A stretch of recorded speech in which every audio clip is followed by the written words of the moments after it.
बिस्मिल्लाहिर्रहमानिर्रहीम। अस्सलाम वालेकुम दोस्तों और मेरे मोहतरम काश्तकार भाइयों, मैं हूं आपका मेज़बान सदाकत अली और एग्रीकल्चर रेवोल्यूशंस में आपका खुशामदीद।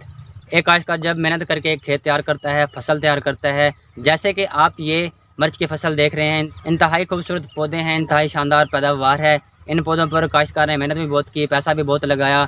ऐसे में अगर पौधे सूखना शुरू कर दें तो दिली अफसोस होता है, दिली दुख होता है, तो हमारा काश्तकार भी मायूस हो जाता है। आप देख रहे हैं कि यहाँ पर मिर्च की फसल तैयार है, साइज़ भी बहुत अच्छा है। तो इसकी निस्बत रेट इतने अच्छे नहीं हैं, लेकिन प्रोडक्शन इतनी अच्छी है कि हमारे काश्तकार को महसूस नहीं होता। लेकिन ऐसे में कुछ बीमारियां ऐसी हैं कि ऐसे खूबसूरत पौधे भी सूखना शुरू कर देते हैं। हालत यहाँ तक पहुँच जाती है कि एक क्यारी में पहले एक पौधा सूखता है, फिर दूसरा पौधा सूखता है, अगले पानी पर आधी खेल सूख जाती है। ऐसे करते करते मिर्च का पूरा खेत तबाह हो जाता है, जिसकी वजह से हमारी फसल को जो है बहुत नुकसान पहुँचता है और हमारा काश्तकार उस मिर्च को लगाना छोड़ देता है। तो हर बीमारी की कोई ना कोई वजह होती है। अगर उसको तलाश कर लिया जाए और उसको कंट्रोल कर लिया जाए तो हम लंबे अरसे तक प्रोडक्शन ले सकते हैं। तो आज की इस वीडियो में आप मेरे साथ रहें, जिसमें आप जान सकेंगे कि इसकी बीमारी की वजूहात क्या हैं, इन पर कौन कौन से मुख्तलिफ बीमारियां आती हैं, आया उन बीमारी को फसल पर आने से पहले कंट्रोल कर लेना चाहिए या उसको फसल पर आने के बाद तवज्जो देनी चाहिए। तो आज की वीडियो में आप इसके मुतालिक तफसील से जान सकेंगे। शुरुआत में पिछले साल देखने में आया कि इसकी शानदार फसल रही, पैदावार बहुत अच्छी रही, लेकिन इसके साथ ही पौधे सूखना शुरू हो गए। तो इसके साथ काश्तकारों ने शिकायत की कि जब मुनाफा कमाने का वक्त आया तो इनके पौधे सूखना शुरू हो गए। तो मैंने सोचा क्यों ना इस बीमारी पर तवज्जो दूं और इसका हल तलाश करूं। यहाँ पर आप देख सकते हैं कि पौधे बहुत अच्छे हैं। यहाँ पर जब आप इसके पौधे को उखाड़ कर देखेंगे तो इसके पत्ते पर किसी किस्म के निशानात नहीं होंगे। जैसे कि आप देख रहे हैं इसके पत्ते पर किसी किस्म के निशानात नहीं हैं, लेकिन जड़ों से ऊपर जो तने हैं उस पर हल्के हल्के निशानात बनना शुरू होंगे, कॉलर बनना शुरू होगा। उसमें होता यह है कि आपके पौधे को पानी नहीं मिलता और वाकई आपके पौधे को पानी नहीं मिल रहा होता, जिसकी वजह से आपके पौधा सूख कर मरना शुरू हो जाते हैं, आपके पौधे सूखना शुरू हो जाते हैं। इसके सूखने की बहुत सारी वजूहत हो सकती हैं, लेकिन बुनियादी वजह से पूरा खेत सूख जाता है, उसको फिजूरम विल्ट कहते हैं। और इससे भी सबसे बड़ी बीमारी फाटसथोरा विल्ट है, जिसे चिली विल्ट भी कहते हैं। इसमें होता यह है कि ये आपकी ज़मीन में पहले से ही मौजूद होती है। जब इसको पसंदीदा मौसम मिलता है, ज़्यादा नमी मिलती है, दर्जा हरारत मिलती है, तो आपके पौधों पर हमला कर देती है और इसकी बीमारी की वजह फंगस बनती है। और इस फंगस के काम करने का तरीकाकार ये होता है कि पौधा एक खास केमिकल के ज़रिए, जड़ों के ज़रिए ज़मीन में से पानी को जज़ब करता है। और आप जानते हैं कि तमाम तर खुराक और न्यूट्रिएंट्स पानी के ज़रिए ही पौधों में दाखिल होती हैं और अपने इस्तेमाल में लाता है।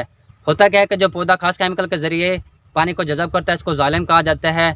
और इसकी जो बीमारी फंजाई होती है, इस जालिम को गैर फाल कर देती है, बेअसर कर देती है, इसको किसी काम करने के काबिल नहीं छोड़ती। और उसमें ये होता है कि जो पौधा होता है वो पानी को नहीं पी पा रहा होता, ना खुराक को ले पा रहा होता है। तो इसी तरह अगर हम खानों की मिसाल ले लें कि अगर हमारा गला ख़राब हो तो हमारे पास अगर पानी भी मौजूद हो, खाना भी मौजूद हो, तो उस गले ख़राब होने की वजह से हम ना पानी पी पाते हैं, ना खा पाते हैं। तो इसी तरह पौधे के पास तमाम खुराक मौजूद होती है, खाद्य भी मौजूद होती हैं, आप स्प्रे भी कर रहे होते हैं, पानी भी दे रहे होते हैं, तो ना वो पानी पी रहा होता है, ना वो खुराक ले पा रहा होता है। तो जिसकी वजह से हमारे जो पौधे हैं सूखकर गैर निशान के मरना शुरू हो जाता है। इसकी एक वजह तो फिजूरम विल्ट होगी, दूसरा फाटसथोरा विल्ट है, इसके अलावा रूट रोट है, इसके अलावा नेमाटोड्स हैं। ये वो बीमारियां हैं जो आपके पौधे पर हमला करके आपकी फसल को नुकसान पहुंचाती हैं। फाटसथोरा विल्ट जिसके बारे में मैंने बताया, जिसे चिली विल्ट भी कहते हैं, ये आपकी ज़मीन में पहले से मौजूद होती है और आपकी ज़मीन में 3 साल तक रहने की सलाहियत रखती है।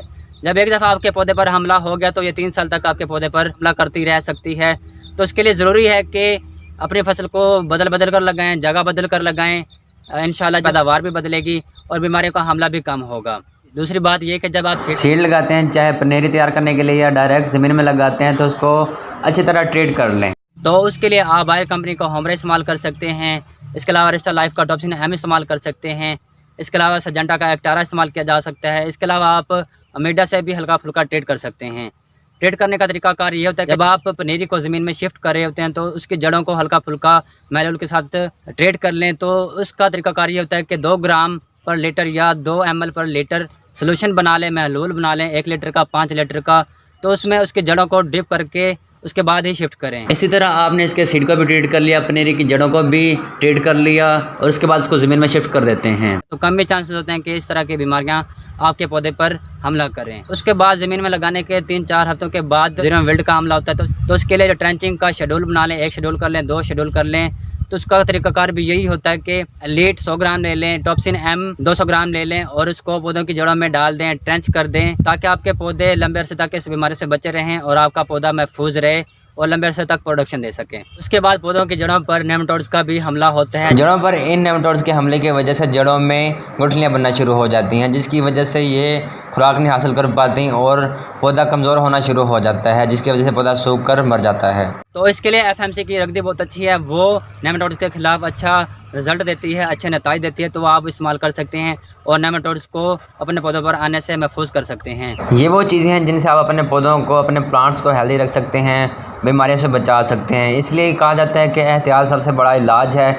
इसलिए जब भी अपने खेत में पानी लगाएं तो अपने पौधों के तनों के साथ पानी को हरगिज़ टच ना होने दें, बीमारी को फैलने ना दें, फंगस को फैलने ना दें।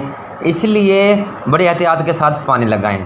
जैसे ही पानी पौधों के तनों के साथ टच होगा तो फंगस के जो ज़रात हैं, पोर्स हैं, जहाँ जहाँ पानी लगेगा वहाँ फैल जाएंगे और आप देखते हैं कि पूरी सीधी कतार में जो है पौधे सूखे हुए होते हैं। तो इसकी यही वजह होती है कि जब एक खेल में, एक क्यारी में एक पौधा बीमार होता है तो वो हर पौधा दूसरे पौधों में बीमारी फैलाने का सबब बनता है। तो जैसे ही एक खेल में या खेत में एक बीमार पौधा देखें तो उसको उस खेत से उखाड़ कर बाहर फेंक दें ताकि दूसरे पौधों तक जो बीमारी है वो ना फैले।